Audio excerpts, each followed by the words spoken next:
been a long time coming, but tonight, change has come to America. I will promise you this, that if we have not gotten our troops out by the time I am president, it is the first thing I will do. I will get our troops home. We will bring an end to this war.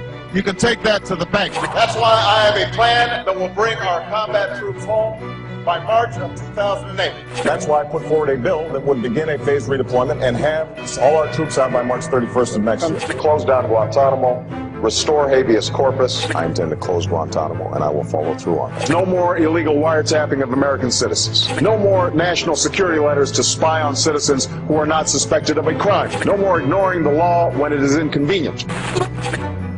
Well, I think at this point he's perfected the art of forgetting Barack Obama, the candidate.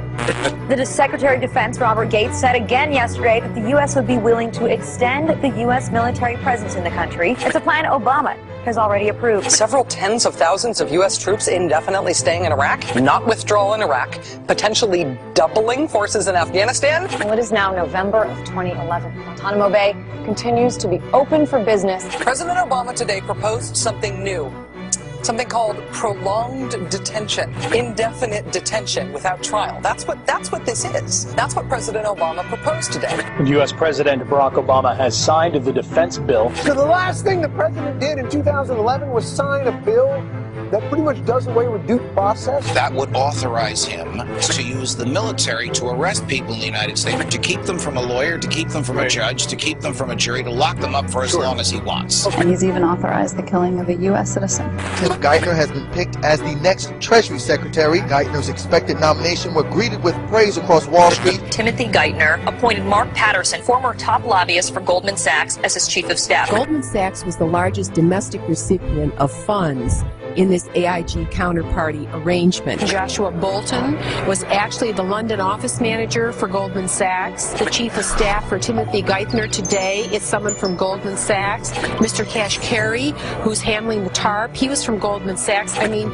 is there anybody that isn't from Goldman Sachs? Especially when you add to it that when it was all said and done, Goldman's chief competitor in the bond market, Lehman Brothers, had been vanquished, and Goldman now had a monopoly on all fixed income trading basically in the world, and was now the most profitable investment bank in the history of the world, and is now not subject to any further regulation than they were prior to the crisis. So it's good to be Goldman Sachs. Goldman Sachs, who today announced that they have never been more profitable. Goldman Sachs netting $13.4 billion in 09, topping the firm's 07 record. William Lynn, he was appointed to the #2 position at the Defense Department. William Lynn, also a former top lobbyist for Raytheon, one of the 5 largest defense contractors.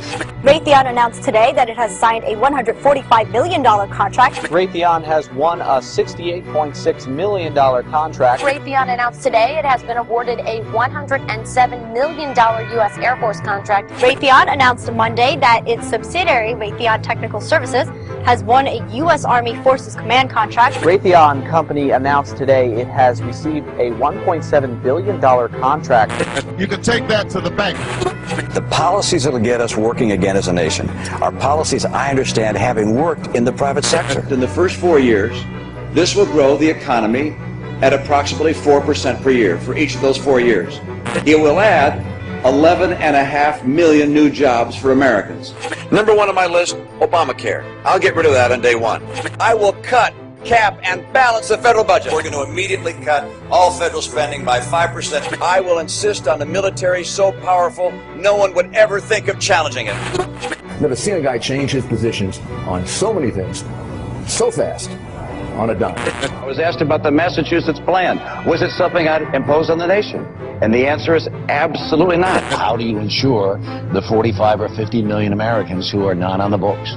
Well, that's what we did in Massachusetts, and that is we put together an exchange, and the president's copying that idea. I'm glad to hear that. This is really taking what the Democrats have talked about, a Democratic goal that we share, which is getting everybody insured.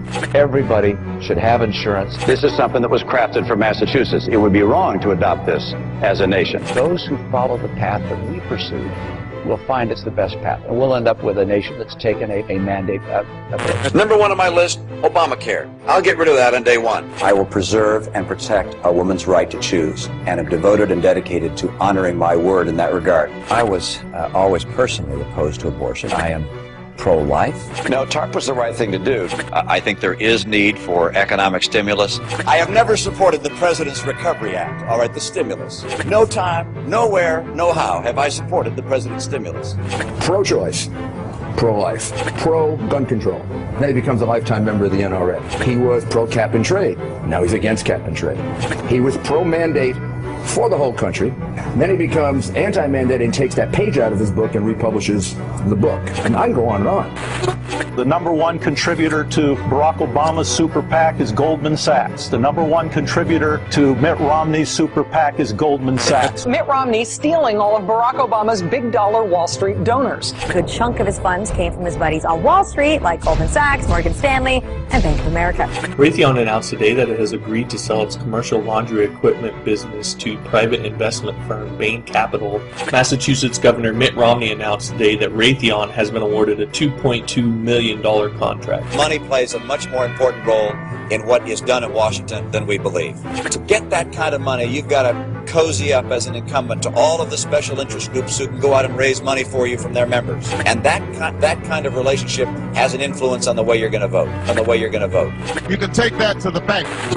President Obama will turn this country around. Excuse me, President Romney. President Obama. President Romney.